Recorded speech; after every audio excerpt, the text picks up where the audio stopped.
Assalamualaikum warahmatullahi wabarakatuh. Alhamdulillahi rabbil alamin wal aqibatu lil muttaqin wala udwana illa 'alal zalimin. Asyhadu an la ilaha illallah wahdahu la syarikalah al malikul haqqul mubin wa asyhadu anna Muhammadan abduhu wa rasuluh al mab'utsu lil alamin. Bapak, Ibu, saudara-saudari yang saya hormati, di antara najis yang dimaafkan itu adalah bulu binatang yang tidak boleh kita memakannya. Kalau seandainya bulu binatang yang tidak boleh kita memakannya kalau sudah lepas dari badannya, maka bulu binatang itu adalah najis. Kecuali bulu binatang itu adalah 2 helai. Kalau cuma 2 helai, maka itu adalah dimaafkan. Itulah yang saya maksud tadi, bulu binatang yang tidak boleh dimakan, yaitu apabila sudah lepas dari tubuhnya, itu pun kalau dia 2 helai, itulah yang dimaafkan. Adapun melebihi dari 2 helai, maka itu tidak dimaafkan. Kalau masuk ke dalam air yang sedikit, maka menjadi najislah air yang sedikit tadi. Bapak, Ibu, saudara-saudari yang saya hormati, mana contohnya? Yaitu bulu kucing. Kucing itu kan binatang yang tidak boleh kita memakannya. Lantas lepaslah bulunya itu dari tubuhnya, masuklah dia ke dalam air yang sedikit, sementara melebihi dari 3 helai, melebihi dari 2 helai, maka air yang dimasuki bulu kucing tadi, karena dia sedikit air itu, maka menjadi najislah air yang sedikit itu. Tapi kalau nyatanya bulu kucing yang masuk ke dalam air yang sedikit itu adalah 2 helai ke bawah, maka bulu kucing yang masuk ke dalam air yang sedikit itu adalah dimaafkan. Demikian juga kalau seandainya bulu kucing itu menempel di pakaian dan nempel di kain sewaktu kita melaksanakan sholat. Kalau cuma 2 helai itu dimaafkan, maka sholat mereka itu adalah dianggap sah.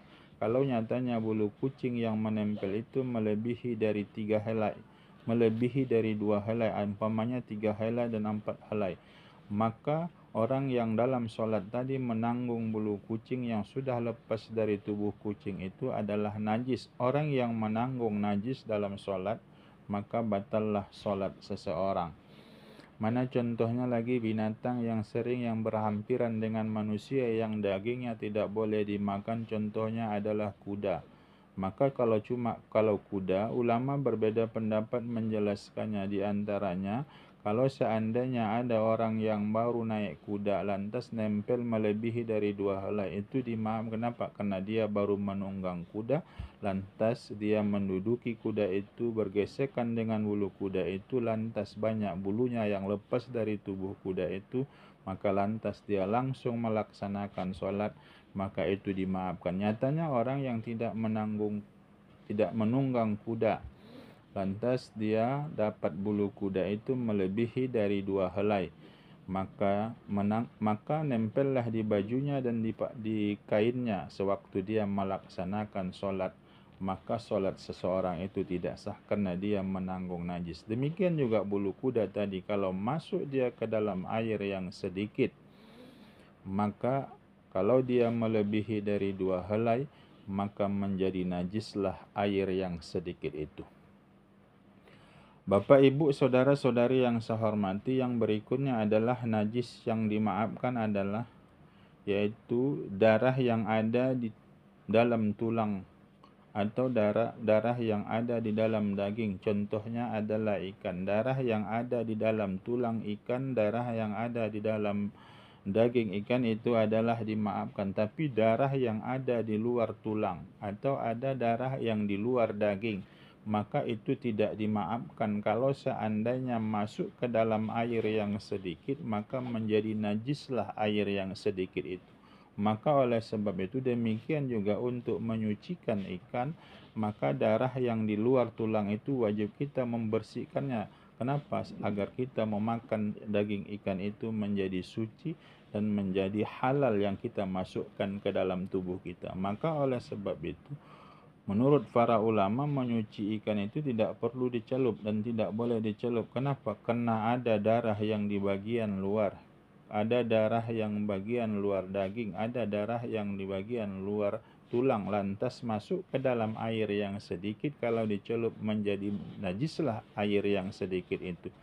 Tapi maka oleh sebab itu kata para ulama, cara menyucikan ikan itu adalah harus dicucur dan harus kita buang darah yang ada di luar tulang dan ada darah yang di luar daging. Maka oleh sebab itu itulah baru dikatakan makanan ikan tadi dikatakan suci dan halal kita untuk mengkonsumsinya. Demikian juga daging-daging yang lain seperti daging lembu, daging kambing.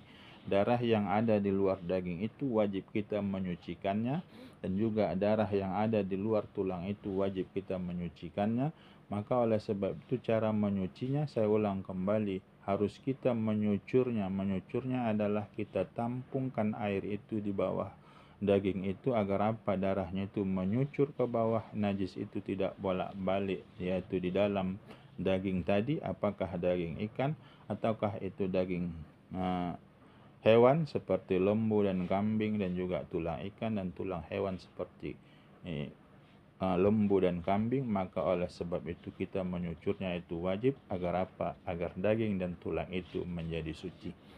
Bapak, Ibu, saudara-saudari yang saya hormati, ini saja dulu pertemuan kita kali ini.